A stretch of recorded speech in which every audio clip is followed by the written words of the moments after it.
Hey everyone, welcome back to my YouTube channel. I'm Colton, and today's video is all about the Sony A7 III, specifically if it's still worth buying today.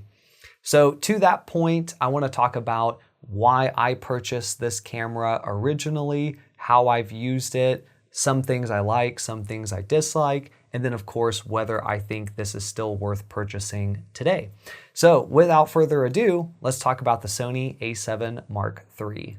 So I purchased this camera in 2019. I've had it for 5 years now. I still use it to this day for all of my major shoots. And at the time that I purchased it, realistically, still the case today, I was shooting a lot of live performance and a lot of live events. So things like stand-up shows, theater performances, wrestling shows, but also corporate holiday parties, workshops, things like that.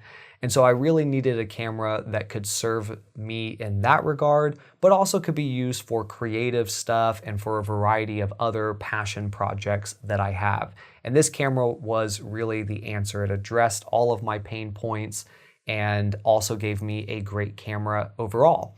So before picking this camera up, I was using an A7 II. Previous to that, I had the original A7. And both of those cameras really had most of the same pain points, which was they weren't great in low light, they had terrible battery, the autofocus was awful, and so not great things if you're shooting a lot of live performances that might be in lower lit scenarios. In comes the A7 III. And really, if the A7 was a camera that revolutionized the industry for bringing forth like a actual mirrorless full frame camera, then the A7 III also had that same sort of revolutionary effect because it finally made a full frame mirrorless camera feasible as a replacement for a DSLR in a more professional setting. So this camera is definitely well known, and one of the things that first drew me to this camera was the low light performance, knowing that I shoot in a lot of lower lit scenarios and that I could have the ability to use higher ISOs and still get clean, usable images was going to be a major benefit. Another pain point was battery life. I was always having to replace batteries mid-shoot, missing some shots if it was a live performance. And so having a camera that could not only get through an entire performance on one battery, but could even potentially get through half a day or longer of shooting on that same one battery was going to be a major draw for me as well.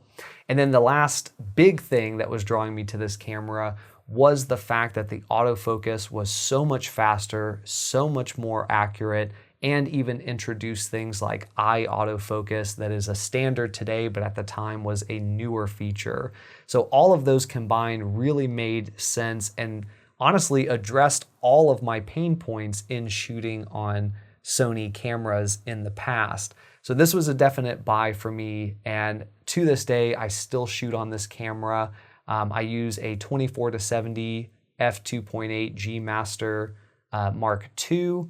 So a really exceptional lens, and it produces wonderful images from that lens and from this camera body.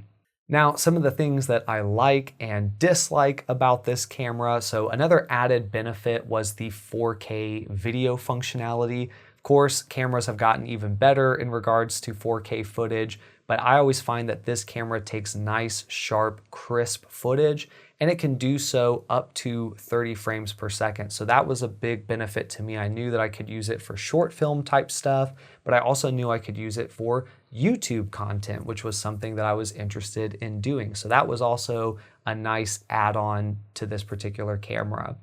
Now, some things I don't like. Ergonomics is going to be a thing that I don't like about this camera. If I am shooting for 4 hours or longer, because I have longer fingers, they often get pressed into the body of the camera and they get really sore. This is obviously going to be a personal problem, right? So this is a personal opinion. If you don't have hands that are really, really long, then this, camera's ergonomics are probably going to be perfect for you.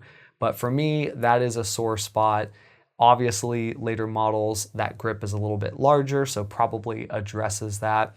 And in context, this grip is actually better than the A7 II that I came from when I moved over to this camera.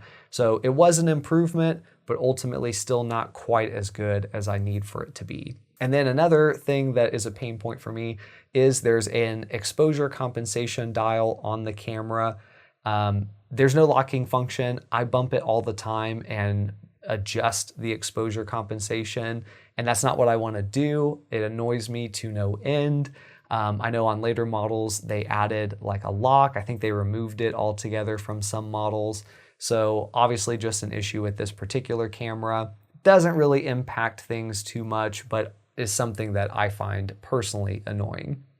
Now another thing I do like is that they moved the record button from the grip where your thumb is over towards where the viewfinder is, and that makes it to where much less accidental video recordings happening. I know when I would shoot on some of the other cameras, I would accidentally hit the record button and then I'm like, what is happening? I'm in the middle of shooting something and now we're taking a video. So I think that was definitely an improvement. Generally, the button layout makes sense for this particular camera. So should you purchase this camera today? Is it still worth it? Now, of course, this is going to be my personal opinion, but I do think this camera is still worth purchasing. I've had it for 5 years. I don't plan to upgrade. I still get great autofocus out of this camera. The batteries still perform great, 5 years old now. And the camera just overall takes really great images, especially when paired with really great glass. So if you're looking for a camera to shoot events and performances, this is definitely one that I would highly recommend. Also, if you just want a camera that is just all around a good, solid camera, you can't go wrong with the A7 III. Now, I would recommend if you do pick up this camera, don't buy it new at full price. Find it on sale somewhere, because since this camera is a bit older, it regularly goes on sale. There is no reason to buy it at full price. Get it, $200 on sale or whatever, or even go the used route. I've seen this camera go as low as like $1,100. Oftentimes find it for $1,300 or $1,200. So you can get it pretty cheap. And then that way you can use more of your money to invest in a higher quality lens. And the lens is the thing that you're going to hold on to for years and years and years. So as you upgrade that body, you can continue to use the same glass. So definitely recommend picking up this camera. I think it's a great all-around solid camera even today. So that's the video. That's my personal opinion on the Sony A7 Mark III, a camera that I still use for all of my major shoots and for my creative projects.